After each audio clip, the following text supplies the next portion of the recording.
our active job leads, as well as next time at Job Club.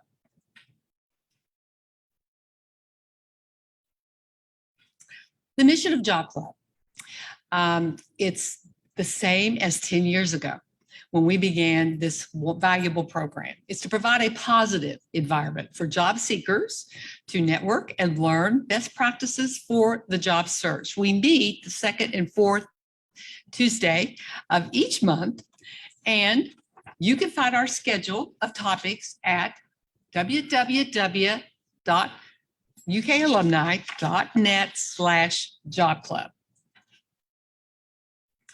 I want to introduce our Job Club facilitators. First, I am Diana Doggett. I am an extension specialist with special projects through the UK School of Human and Environmental Sciences. We have Caroline Francis. She is Director of Alumni Career Services with UK Alumni Association. Nicole Waite is the Employment Specialist at UK STEPS, and she is with Contemporary Employment. We'll hear from Nicole a little later on.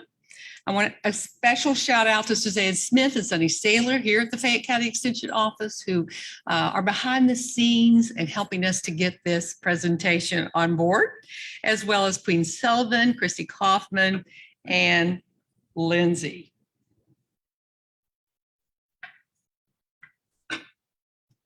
Job Club is currently hosted in a hybrid format. And that means that we, again, as I explained, we're in person. Which does provide that opportunity following the presentation, the formal presentation, for people to stay and network and get a little extra help with their job search. So those of you in the Central Kentucky area, please remember that. It would be advantageous for you to come and take advantage of that opportunity.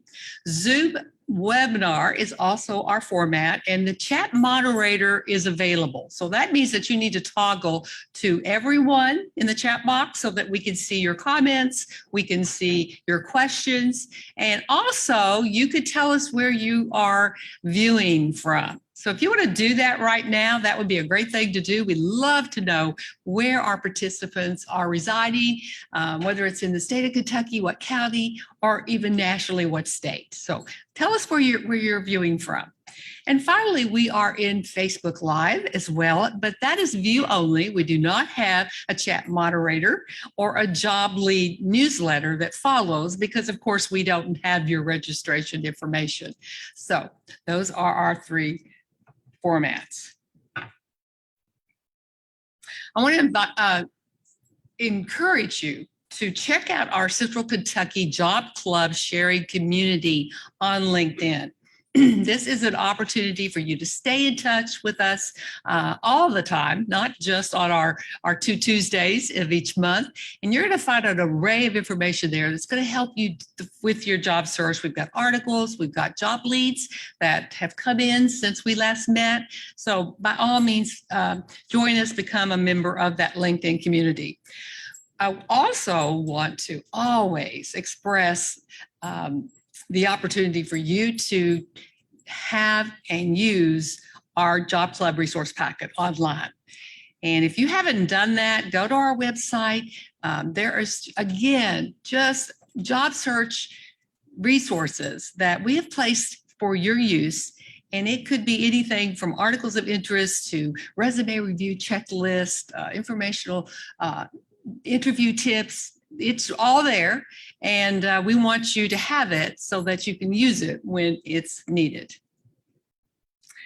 Employers and recruiters are always welcome, and we just hope that you'll reach out to us at any time and tell us that you have a job lead. In-person employers are given a 1-minute spotlight to share active job leads with the group later on in the program. And if you are online, if you would just raise your hand, then we will acknowledge that at the end of our presentation and let you have that 1-minute spotlight to do so as well. Watch your email later on today because we've already received an abundance of job leads, and we're going to be sharing those through our email newsletter. So that will be forthcoming. Some attendees are conducting a confidential job search. And when that happens, we want you to please be respectful of that privacy. check out job-related articles again in our Job Club reminder email. And then this is a big one because we're always asked, I don't think we've ever missed a session where we are not asked if recordings and PowerPoint presentations are available if I missed one in the past. And the answer to that is yes. So you could go to www.ukalumni.net/job club and find our past presentations on just all the topics that we present, each semester, and you'll find a different perspective from a different speaker. So please review that and use that to your advantage. We want to take this time to welcome our first timers. So I think in our audience here, I'm seeing new faces. So if you're a first timer, would you just raise your hand so that we can welcome you? Yes, we do. Yes, we do. We have several here for the first time. Well, welcome. We're glad you're here. And if that applies to you online, would you please just tell us that you're viewing for the first time so that we can, believe me, we are welcoming you as well to Job Club. So do that. Let us know. If you're a first timer, you're going to receive a follow-up survey later on this afternoon. It'll be early afternoon. And we just want you to respond to that. It's really short, but what it gives us information that'll put you into our information network, and we'll be able to use that system to reach you with anything that's coming up, advanced notices. If we're going to have something in particular on a job club, such as a resume review or even headshot opportunity, you're going to want to know about that. So please take the time to do that as a first timer. And then thereafter, you're going to receive our email newsletter each and every time after each presentation. So please use the QR scan that was on your screen, or go ahead and just address your email when you get it later on this afternoon. Now it's time to acknowledge success stories. And I think there should be some in our audience. I'm not sure. I'm looking at some individuals, not sure. But if you have had a success, which means that in translation, anything that has forwarded you in your job search. Have you had an interview? Did you update your resume? Did you reach out and expand your network? All of these cumulatively forward you to landing that job. And by all means, if you've secured employment, let us know that too. So do we have anyone in our audience that has taken a step in the right direction in their job search? Anything you've done to update? Reach out, they're being shy. I know they have because they're seeking. What about online? Anyone online? Yes, we do. Yes, we've got an individual with a new job, and they're super excited and passionate. Great. Well, is that all? Again, that is the goal. But there's so much in between, isn't there? And we know that you are busy in that job search. And so we do want you to acknowledge your successes along the way. And when you share that with us, it motivates others. So that's why we always have this time to just remember getting a job is a job. So we want you to be fully aware of your accomplishments.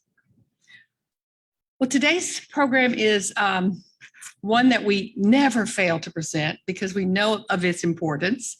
And Tamisha Boleware is with us today, and she's going to share all about resumes and how you need to prepare for that and make your best effort to present yourself in the best way. So we are just welcoming her. Interviewing. Okay, it's interviewing. We had resumes last week. So it's on interviewing. And as I put it a little comment in my marketing this week, let's face it, it always comes down to the interview, doesn't it?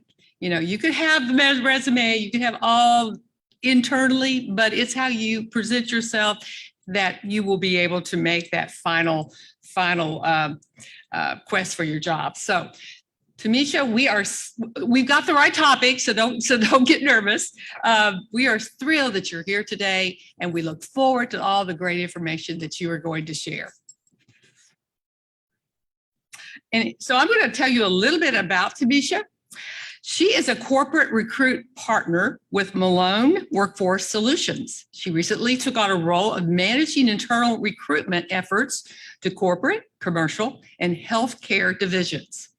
Prior to accepting this position with Malone, Tamisha worked in management, HR, and recruiting with Enterprise Holdings for 15 years. A graduate of Western Kentucky University, she holds a bachelor's in public relations and sociology. Tamisha currently serves on a board as a board member for the Kentucky Association of Colleges and Employers, a member of Malone's DEI and employee engagement committees, as well as a live in Louisville City Champ Ambassador. Aside from her professional commitments, she loves spending time with her family, serving as an active member at her church, and being a mom to 8-year-old Georgia Lee, who keeps her very busy at home.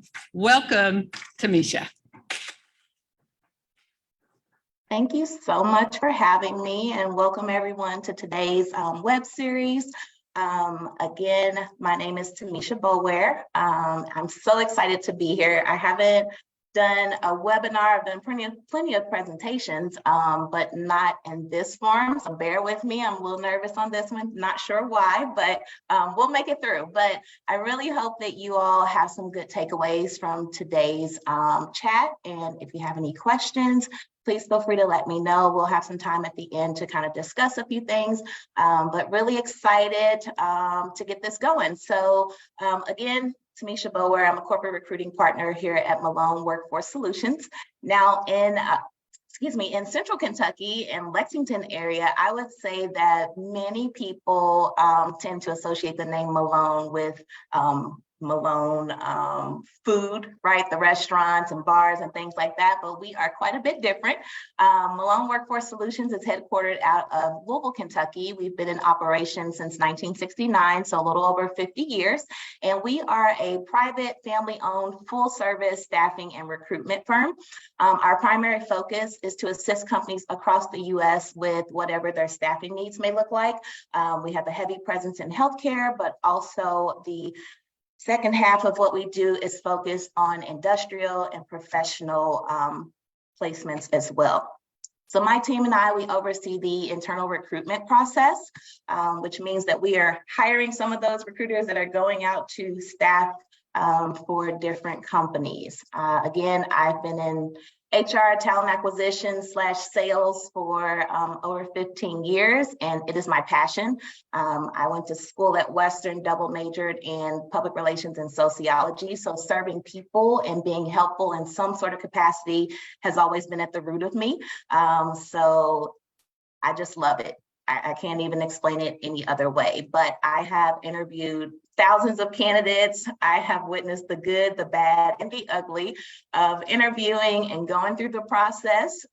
So today I plan to share a few tips with you on how you can enter into kind of this interview process and be empowered with information that's going to be helpful to you, but also to show etiquette.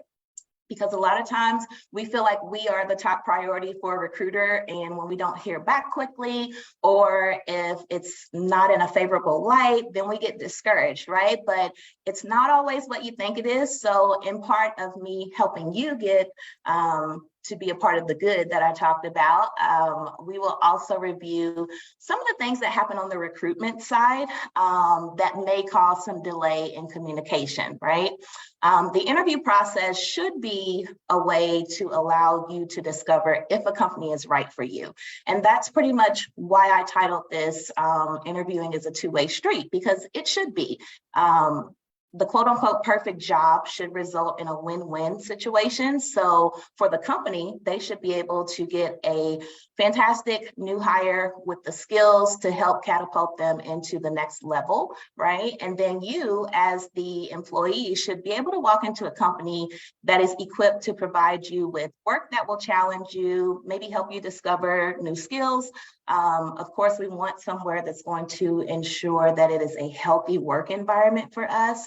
And then if you're interested, it should also provide opportunities for upward mobility. And sometimes that's not what everyone is looking for, but sometimes you want to have that option open. So my goal today is to share with you a little insight into not only what you can do to set yourself up for a positive outcome, but to also, I guess, understand what we go through on the recruitment side. I know just a few things, ghosting, right? We've experienced that, the lack of explanations, the slow follow-up, and I have been in your shoes.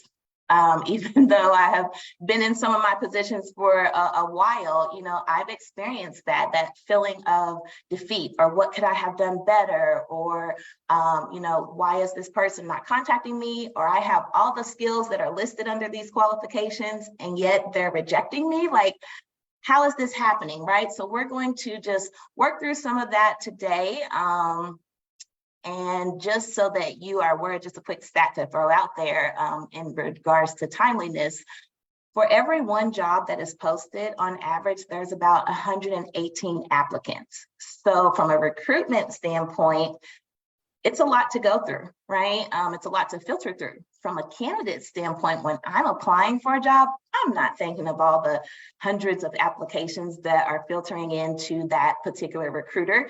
And then on top of that, of the 118 average applications that are submitted, only 20% make it through to an interview. So that means that we have to be at the tip top of our game. Our resumes have to be very professional. Communication has to be frequent so that we can be in that 20% and not the 80% that is being rejected, right? So let's chat about it. Originally, I was going to do a quick poll, but due to some technical issues this morning, we're going to bypass that. So I just wanted to talk, my poll was basically about what do you find as the most challenging part of the interview process? And, you know, job seekers over time, just have what I have heard, I'll share that with you. So a lot of times people find it difficult to answer questions during the interview. Right? I know my skill set, I understand what I've done, but how do I communicate that at the spare of a moment when someone springs a question on me and then it's deer in headlights, right? Sometimes people have nervous tendencies.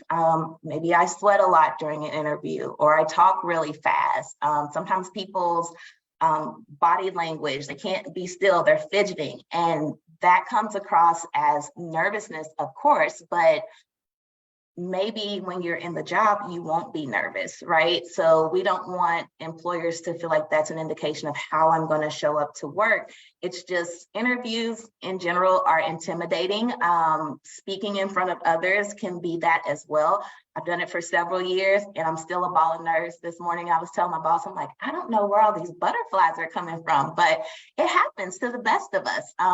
It just means that we care, we're passionate, we want to do a good job. So another thing that has been identified by job seekers is asking questions to the interviewer. So how do I say that I really need to know about the benefits without making it seem like that's my only focus because I do care about the job? Or how do I find out about the culture at your company without just saying it forthright? So in addition to that, it could be something very simple. What do I wear? Can't tell you how many times people have shown up and it's just like, okay. The best recruiters are going to be able to look past that and maybe coach you up if you don't have the right appearance of whatever the climate is at that company. But some recruiters may just say, you know what, they didn't take the time to look professional or to adhere to our policy on appearance here at this company. So we're going to pass on them. So we don't want you to fall into those traps. There's ways that you can figure that out. We will talk about it a little bit later. Some people are intimidated by technology. So Zoom has become second friend to a lot of us. But as Zoom is there, there's other platforms that come out that companies want to utilize. And if you aren't familiar with that, you have to say something up front, because if you don't, they're going to assume that you know how. But if the interview happens on that day and you show up late or you can't get into the meeting at all, what does that say to them? You're not interested, but maybe you were just having some challenges. And then also how to say that I'm no longer interested. This is a big one for me because sometimes people will just kind of filter out of the hiring process. We're calling, we're texting, we're emailing, no feedback. So it's okay to say, hey, I accepted another position, or I'm no longer interested. And there's ways to do that and be professional. So those are just some of the common challenges that we find. But we will get right back into the actual presentation preparation. So many job seekers would say that preparation for an interview begins once they receive an invite to the actual interview. But I think it should happen a lot sooner than that. Due to the competitive nature in today's environment, recruitment teams across the nation have about 24 to 72 hour window between the time that you apply and them scheduling a first interview or having some sort of initial contact. Sometimes it's not a first interview, it may be a phone screening, it may be a behavioral assessment, but they will get in touch with you as quickly as possible. So with that being said, if you fill out tons of applications and you're not already prepared for what's going to come after that, you're a step behind, okay? So be proactive in your preparation and that will set you up for future success. Now, I know some people may say, well, how do I do that, right? Why would I spend time preparing for an interview when I don't even know if I'm going to get that call back? And the reason being is because, hiring practices are changing daily. So many people may say, hey, I need a resume, I need copies of your work, I need XYZ. So you want to have kind of your go-to folders where you can just pull from that information. And if you are familiar with that company to some degree or that industry, you would already have a leg up if you are prepared. So preparation is key. I always encourage job seekers to keep a running list of at least 3 companies that they are interested in. The reason for that is because, sometimes companies have to do layoffs. Sometimes you are unsatisfied with the job and maybe you want to leave. Life happens, right? As we get older, health issues, maybe issues with our parents or our children. So anything can happen to interrupt your day-to-day, and you have to have a plan for when those things occur. I encourage you to have 3 companies that you have researched because you want to have something that you can go immediately to. And 47% of recruiters say that they would reject people simply for not having knowledge about the company prior to applying or having that first interaction with them. And it's true. It's frustrating. I've experienced it. You show up to a phone screening with the candidate, and the first thing that they ask is, what is this job for again? What did I apply for? And it's just like right there, that's a turnoff for me as a recruiter, because you're applying for any and everything, which means that you're willing to take any and everything. So we want to be a little more strategic into where we are putting our resumes and what sort of contact we are having and the knowledge that we are attaining about these companies. So with that, I would say future projects is also something that you want to focus on. Just because as we are changing, sometimes our interests do as well. You always want to have that back pocket thing to go to. For me, it's crafting. I think I'm pretty crafty. I don't know if everyone would agree, but I always try to keep in touch with what's going on in the crafting world. So I follow Instagram pages. I am on YouTube pages to see what is popular, what are people attracted to, because in the future, maybe I can open up a small business to teach classes to kids about crafting, or maybe even adults, right? But if I am so far out of tune with what's going on in the industry, I'm putting myself behind before I even get started. So stay up to date, have some companies of choice that you are interested in and that you could potentially see yourself working for if that opportunity presented itself. Now, resume readiness, I heard that you all did resumes last week. It is uber important. You have to have a resume and it has to be ready. I encourage people to just update your resume every couple of months, right? Anytime that you take on new trainings in your current position, you're involved with new organizations or what have you, add that to your resume and just keep building so that when the time comes that you need to apply for something, you have it. I can't tell you how many times I have been at a job fair and I'm like, do you have a resume with you? No. And I'm like, well, here's my business card. Send it to me this afternoon. I will be looking for it. I'm really excited to meet you. I think you would be great for this role based off of what you told me. A week, 2 weeks later, here comes the resume and it's not stellar, right? By that time, I've probably already identified other candidates. So it's very, very important that you have your resume and that it is prepared for launching. And so one of the key things that I love to see is when a resume is tailored to fit the company or the job that someone is applying for. There's many ways that you can do that. You can do a cover letter that pinpoints your work history, your transferable skills, value that you may add to the company. If you don't feel comfortable doing that, just simply restructuring your resume is fine. But always, always keep in mind of who that recruiter is, who your audience is, and what's going to make you stand out from the crowd. So just a little tidbit, 77% of recruiters, if they see typos, poor grammar on your resume, it's a deal breaker. They're going to throw it out. So if you are keeping up with the resume and keeping it up to date, you have less chance for those errors to occur. Now, one page is my secret. Most recruiters review about 200 profiles and resumes every single day. In addition to that, they're taking anywhere from 5 to maybe 10 or more calls that are 15 to 30 minutes talking to individuals about this job, in addition to other duties that they have. So time is not on a recruiter's side. If you have a resume that's 3 and 4 pages long and full of detail, it's a great experiences that you've had, right? And it's probably things that we would want to know about, but give it to me in a little snapshot. It's too much for me to kind of go through, and maybe if I'm in a rush to filter through resumes, I'm skipping over that, or I'm just looking at the first page when really the meat and potatoes is on page 3. So keep that in mind. I know it's challenging. I'm a wordy person, so it's hard for me to squeeze my information on a one-pager, but you always have the opportunity to present an extended version. So if you are going to a job fair or submitting an application online and it asks for a resume, do the one-pager. When you show up for the interview, or if you want to send a follow-up message, hey, here's my extended version. It talks a little bit more about some of the experiences that I've had.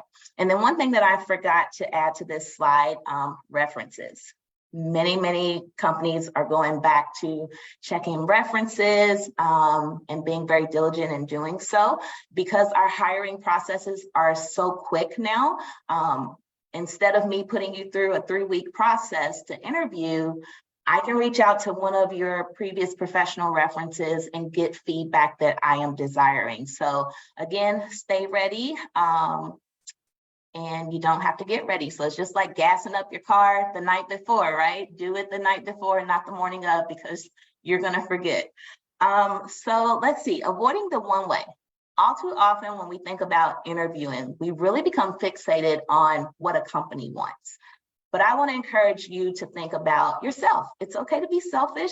This is your process. You are trying to get the best opportunity that's going to work well for you and your family. So you are going to have to ask yourself some very important questions. Sometimes we stress about, am I enough for this company? But do you ever think about, is that company enough for you? Right? So today, I just wanted to remind you, it's not and it shouldn't be a one-way street. It is a two-way street. So yes, the company is going to invest time and money and training tools in you, hoping that you'll onboard quickly and be able to produce great works very fast. But I encourage you to make sure that they are going to do the same in enhancing your employment experience. So the first question to ask yourself is, what am I looking for from this employer? Right? Am I looking just for a gig to do on the side to make some extra money? Am I looking for a job to pursue, something a little bit stable while I have other endeavors that I'm trying to accomplish? Or am I looking for a full-time career opportunity where I am planning to retire from this place, right? If you are younger in your career, maybe you need somewhere that's going to help develop you professionally. If you have tenure in your career, maybe you need a place that's going to challenge your expertise, because a lot of times we're not leaving because we get laid off or fired or something negative happens. We're leaving because we're bored. I want to be challenged in a new role. I want to put my knowledge to the test. So have in mind some of the non-negotiables of what you're looking for. And mainly these things tie into the basics, right? I need X amount in compensation. I need opportunities for advancement. And maybe I need a remote option at this point from what COVID has taught us. You should ask yourself if the culture fits your likeness, or is it something that you can get used to?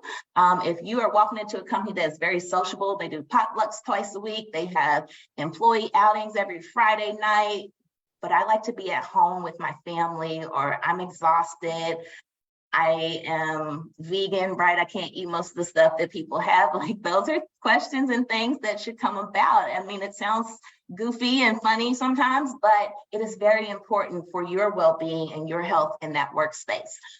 So when we talk about non-negotiables, it kind of ties into your must-haves, right? I mentioned a non-negotiable is that I must have a remote option. So what does that look like? For me, I must work from home 3 days a week. Must have that.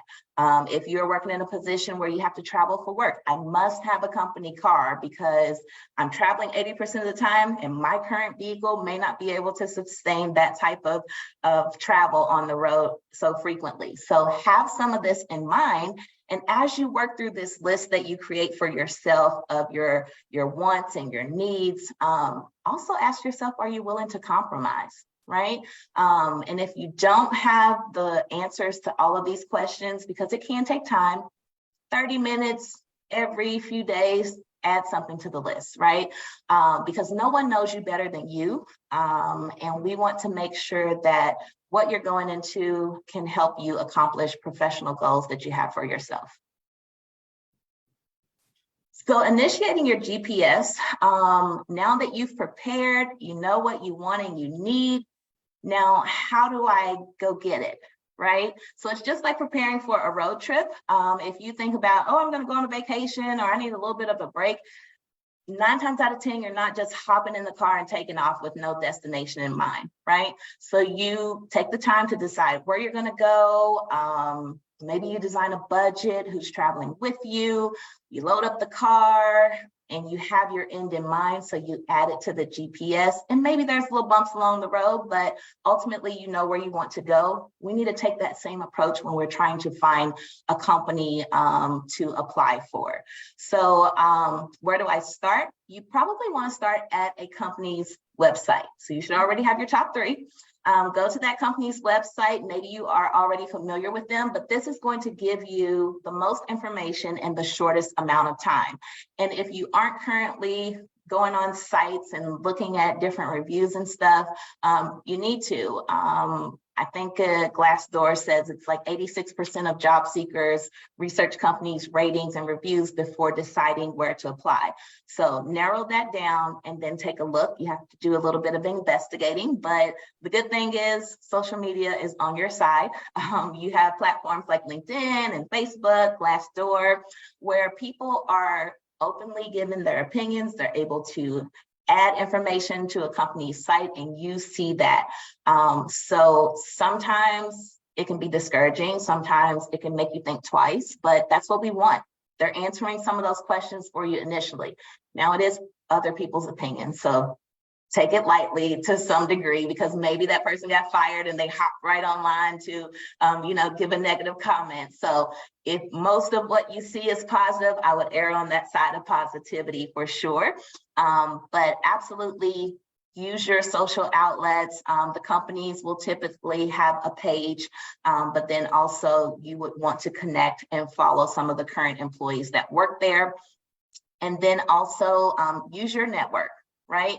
Sometimes we forget about how closely connected we are to people or other things because we don't look at what we have right at home. So friends, family, co-workers, people at your church maybe, or different organizations that you're involved in. Somebody knows somebody who can get you to the right spot. So don't be afraid to utilize that pathway.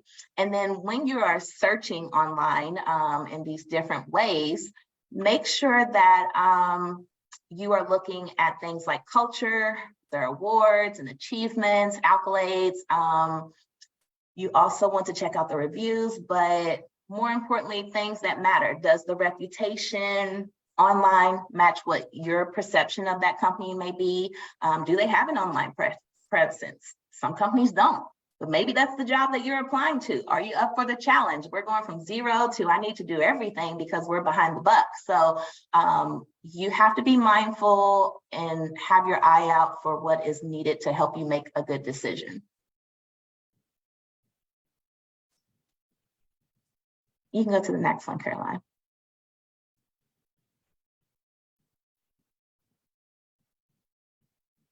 So now we've landed our interview, right?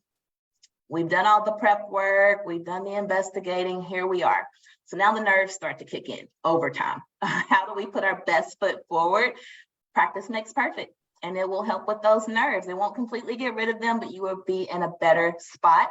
So when you're practicing your interview skills, if you don't do it, you need to. It is vitally important to how you're going to show up on that day for the interview.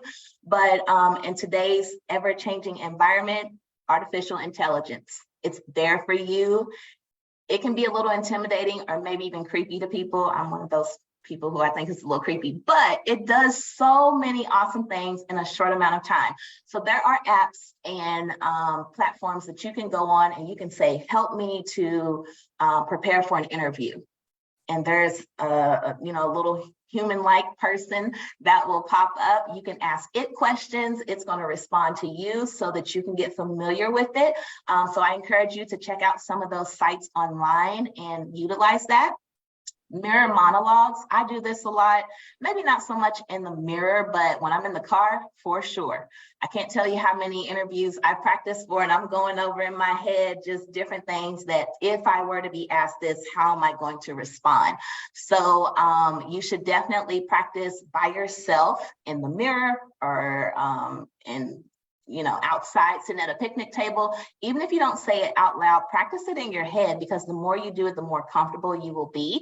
And then if you don't feel comfortable having that conversation with yourself, you can interact with friends and family members. Now they're going to be brutally honest. I will forewarn you. So if you are not ready for that constructive criticism, you may want to skip over that one, but give them a list of questions. Hey, can you ask me this so that I can feel a little comfortable? And you'd be surprised what you're able to discover. My brother and sister, they're a lot younger than me, but they're like, we don't want you to help us. You're going to chew us apart. And I'm like, no, but that's what I'm here for, is to help you. Because if you're nervous about me, you're probably going to be 10 times more nervous in front of an actual employer. So use that resource. And then when you're doing these practice sessions, pay attention to your nonverbal communication.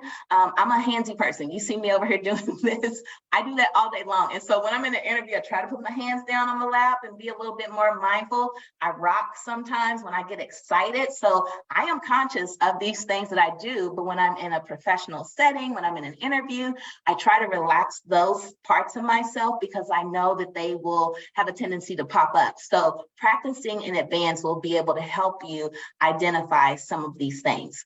Now, with that, one of the things that I mentioned earlier is that people have trouble understanding or figuring out, what am I going to be asked? How can I prepare for that? Google is your friend. You can go on there and ask what are commonly asked questions for sales positions or what have you. So get familiar with those questions.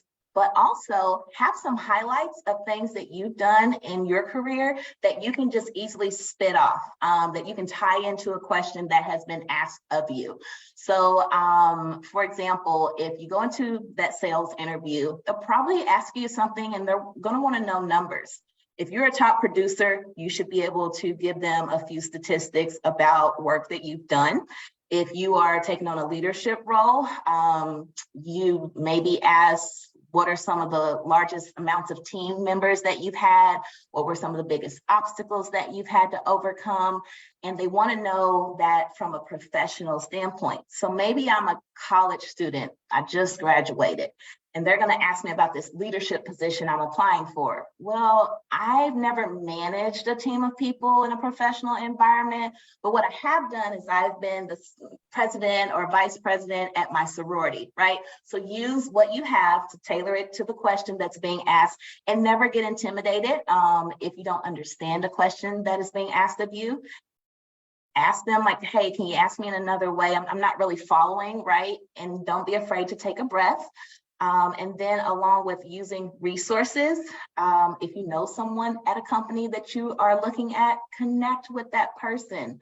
It takes 2 seconds. You can send them an email, you can go into their DM, you can ask them out for coffee or a quick lunch as a thank you. But hey, give me some few quick tips of what I'm going to walk into. Would you recommend that someone applies for your company right now? Why or why not?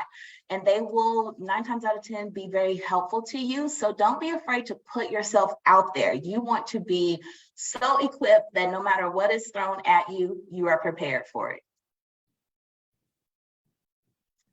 Now, when you get to the interview, I have a few quick things to help you master that interview, but all of these can happen before, during, and after the interview. So being professional, communicating in a timely manner, asking and not assuming, as well as using your manners. So before the interview, typically you're going to receive an email.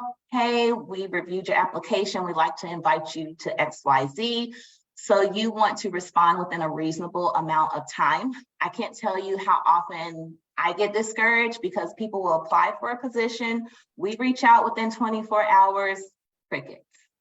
Like, where did you go? Did you forget that you applied for a position? Technology is so advanced that I can see when people have or haven't opened up an email. Now I'm calling you, I'm leaving a message. What sort of signal does that send to a recruiter, right? That you're not really interested. So why did you take the time to fill out the application? I don't really follow that. So be prepared, be ready to respond quickly. Know that that recruiter wants to get in touch with you as fast as possible, typically 12 to 24 hours, except for if it's the weekend, of course. But if you are not a person who checks your email frequently or who has your voicemail set up on your phone, do those things before you send your application out, because we are looking for that to be in place. Ask questions if you are unsure when determining the details of an interview. So if someone says we're going to do a virtual interview, okay, that's great. Well, if they don't provide the information, you may want to say, hey, is it going to be on Zoom or on Teams or Google Meets? There's so many different platforms. Maybe I don't have that preloaded on my computer. So I need to do those things in advance so that I'm prepared. Now, during the interview, you want to arrive no more than 15 minutes early. That is more than enough. If you arrive on time, you're already late, right? That's what my grandparents used to tell me. If you arrive before 15 minutes, 30 minutes, an hour early, that puts a lot of pressure on the recruiter, and who knows what sort of wildfires they're putting out before actually walking into that conference room to meet you, right? So 15 minutes is comfort spot. It gives you enough time to get in, find your way, relax, take a breather, and prepare for the interview. You want to dress according to the job or to the culture. You should find this out during your research in advance, or by asking someone who currently works at the company, or even asking the recruiter. I tend to tell people, like, business casual is what's preferred. You don't have to dress up. But let's say if they tell you casual dress, right? You show up in a 3-piece suit. they might find that a little bit odd, but also they're like, you don't pay attention to details. Why did you do that? To you, maybe I'm just showing up as my best self, but to them, they're just like, who is this person? He would never fit our culture, right? 71% of employers will not hire someone who doesn't follow the dress code in an interview. Now, again, recruiters who can look past that, they're going to coach you on it, but not everyone takes that time to do so. If you are, I guess, unclear about questions that are asked of you during the interview, ask more questions. Again, it's a two-way street. It's a conversation. It is not a lecture. Do not let that interviewer dominate you so much that you're just sitting back like, yes, no, maybe, and then the nerves start going into overdrive. It's for the both of you. They want to hire the best candidate. You want to commit to the best company, right? So let's make sure that we can both get out what we need to say. It's a balance that you have to find. Sometimes it can be challenging, but it's doable. And don't be afraid to be yourself, right? Present the best version of you. Don't disguise who you are. If you are typically a funny person, don't be afraid to laugh, throw in some witty comments during the interview if that fits your personality, but also know when to pull back. Don't just be the jokester the whole time. And also be mindful of the amount of time that you have. I used to do 1-hour interviews. I give the candidate the rundown prior to starting, and 30 minutes in, they've just answered question 1. That is tough, right? Either you've rambled or you haven't paid attention to what I just told you at the beginning. Maybe you don't even have respect for that, and you're going to make me late for my next interview. But should I give you that additional time? Maybe, maybe not. And then after the interview, you want to always thank that interviewer for taking time with you. You want to ask about follow-up if they don't tell you. Hey, when should I expect to hear back from you? When would you like for me to follow up? When would you like for the position to be filled? And they're going to tell you and give you a time frame. And after you leave, send a follow-up. Recruiters still love that. Send a quick email. Thank you for your time again. It was a pleasure knowing you, meeting you, learning about the company, whatever else you would like to include. Or you can also do a handwritten note. It still gives me, good heart palpitations when I get a handwritten note, like you took the time and you sent that to me. Wow, that makes me really feel encouraged that you are a good person that I would maybe want to have on my team. And then if for some reason, because again, recruiters have a lot going on, a lot of applicants coming through, maybe it does slip by the wayside sometimes. If the date that they give you for the response has been exceeded, reach out to them, give a phone call, send an email. Doesn't hurt. Hey, I'm just checking in. But be mindful to check your email and junk mail first. Now, before you commit to a company, please, please, please take the time to review the process that you were involved in, the job, and your experience with those individuals from that company, and ask yourself, does this company meet my expectations? Right? Were there any red lights or green lights that may involve a little more exploration? If so, reach out and ask for that additional information. And then when you are leaving that process, leaving that interview, are you confident that you would want to accept an offer, or are you left questioning so many more things? If it's a yes, perfect, congratulations, right? If it's a no, you can either, if you're in the process, you just left the interview, kindly remove yourself from it.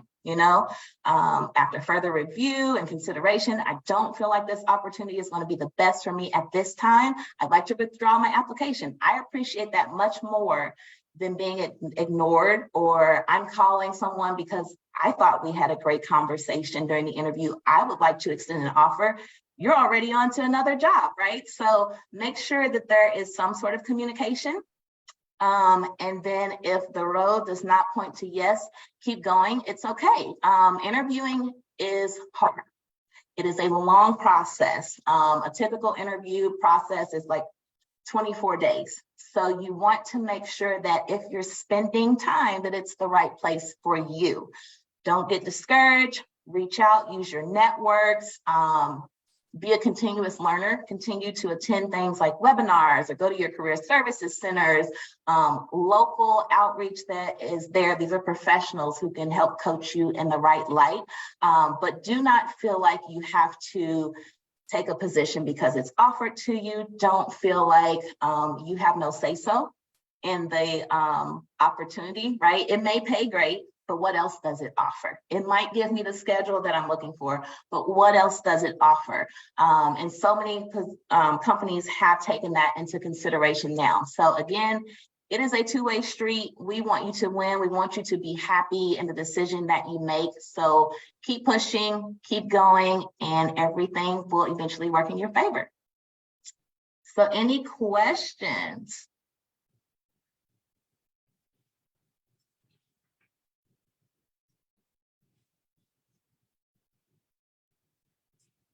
There's one question that says, do you employ people with disabilities?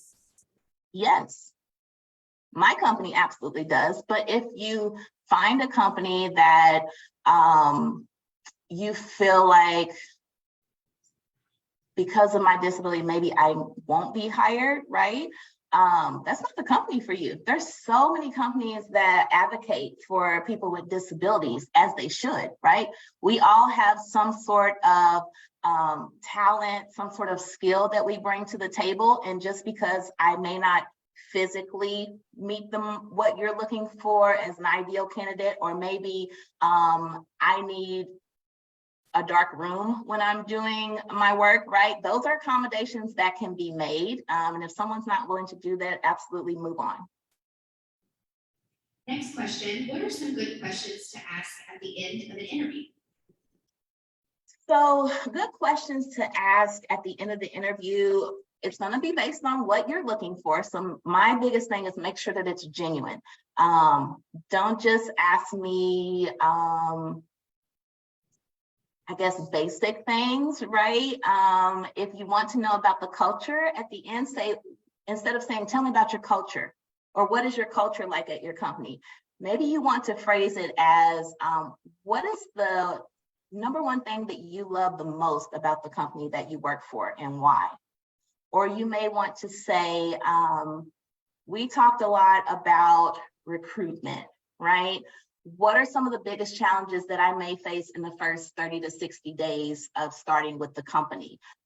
What is the vision for the company within the next 3 to 5 years? What are some of the biggest obstacles that you're currently facing, and how are you trying to overcome those? So there's various things that you can ask, but it's going to be pretty much based on what's important to you, right? If you're that sociable person and company culture is top of mind, what sort of resources or fun perks do you have at your company? Do you have big screen TVs and ping pong tables and a relaxation room, right? That's important to me. But yeah, it just depends on the individual. And if you struggle to find those questions, again, reach out to your networks or go online and ask what are some unique questions that I can ask during an interview. But yeah.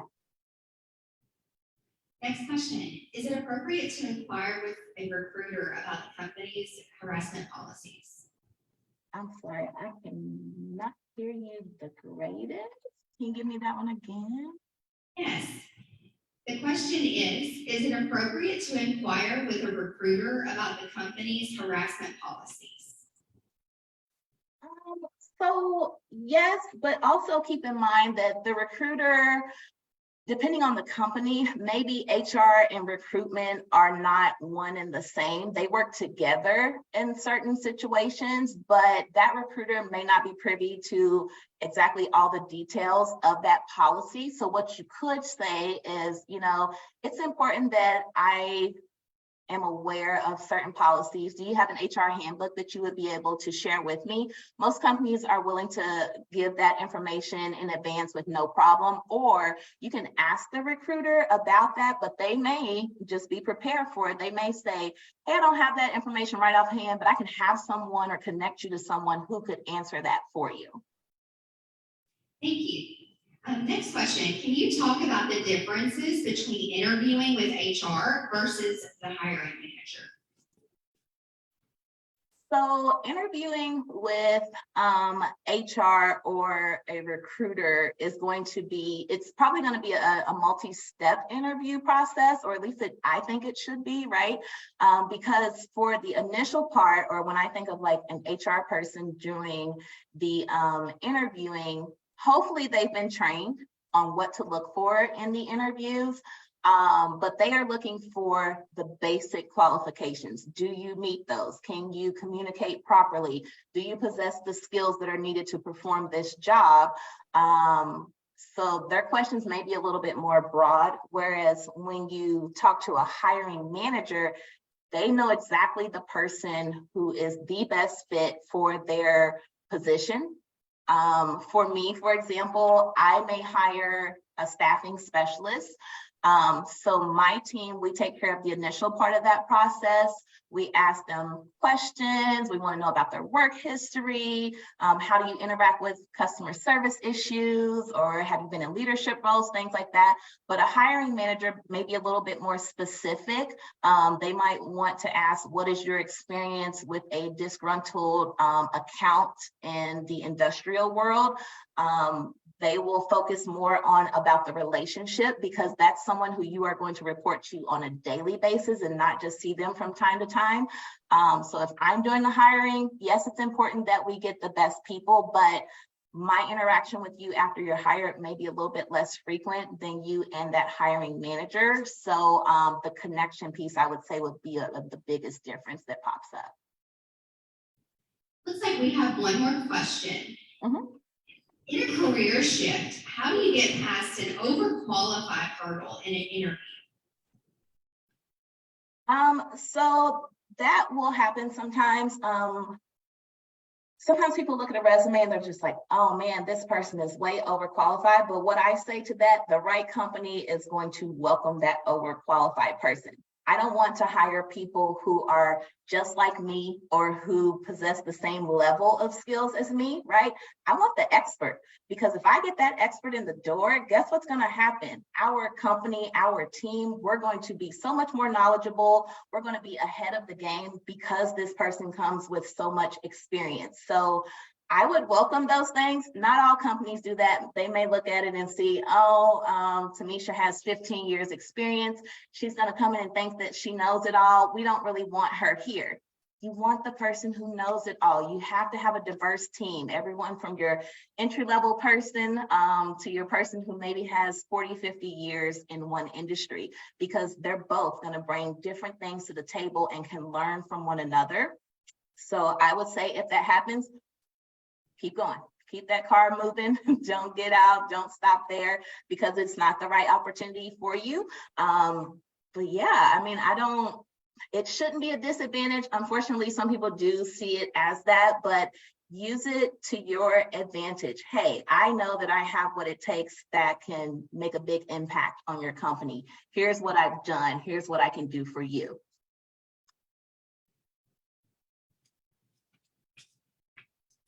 Okay.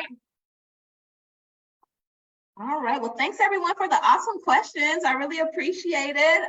If you would like to connect with me, it was just my contact information is on there.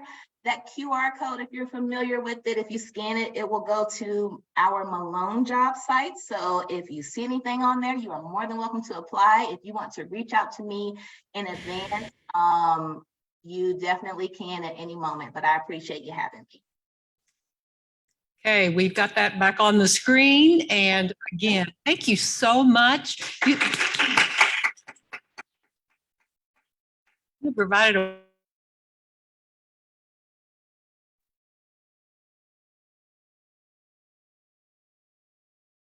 we'll hope you'll come back soon sometime. Anytime. All right.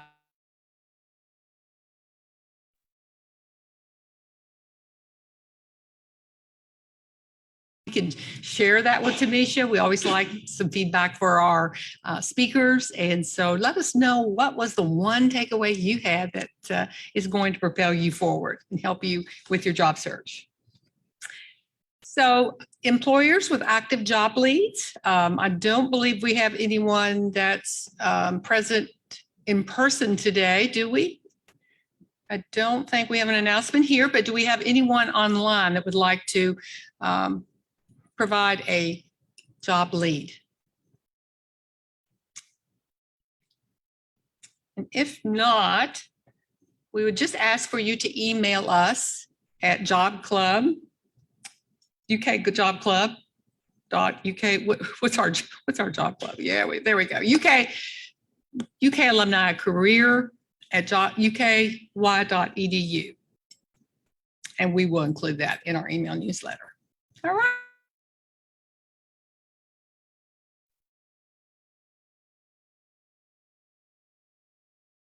County, and that they are having their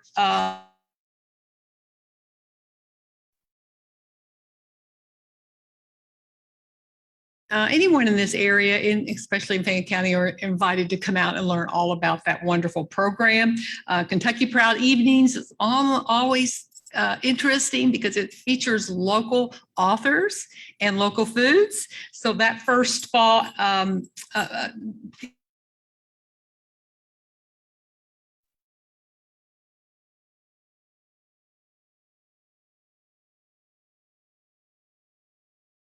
that information that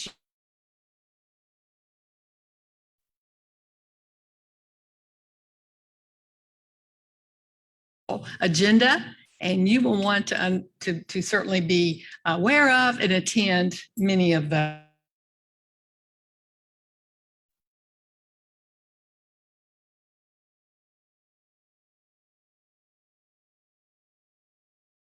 Wait is with us online, but she couldn't be here today. But just be aware that we do have those opportunities. They will be listed in the email newsletter. And Nicole has particularly chosen very specific ones that she thinks will be of appeal to you. So check those out this afternoon. And Nicole will be back to give some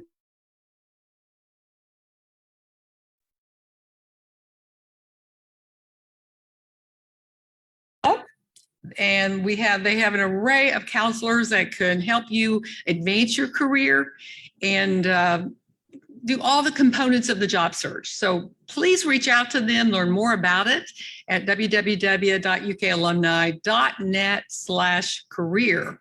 And they'll hook you up with someone that can help you not only go more in depth with your search and certainly become more successful. All right, next time at Job Club, August the 22nd, nailing the interview. All right, so we've had some real key information today, some homework to successfully complete. And now we're going to have Ronnie Perchik, the Chief Operating Office of the NLP Group, presenting how do you nail it? Okay, you got it. What did we hear? Like 20%, 70% got in, out of the vast number that are received. How do you nail it so that you are the surviving single person that got that job? So you won't want to miss this. This is sort of completing that whole process. And we'll look forward to you joining us on August the 22nd. Be sure and invite a friend who might need this and share it with those in your community. On behalf of UK Alumni Association, UK HR, and UK Cooperative Extension Service, we are so pleased you joined us, and we'll look forward to you joining us in August 22nd. Thank you.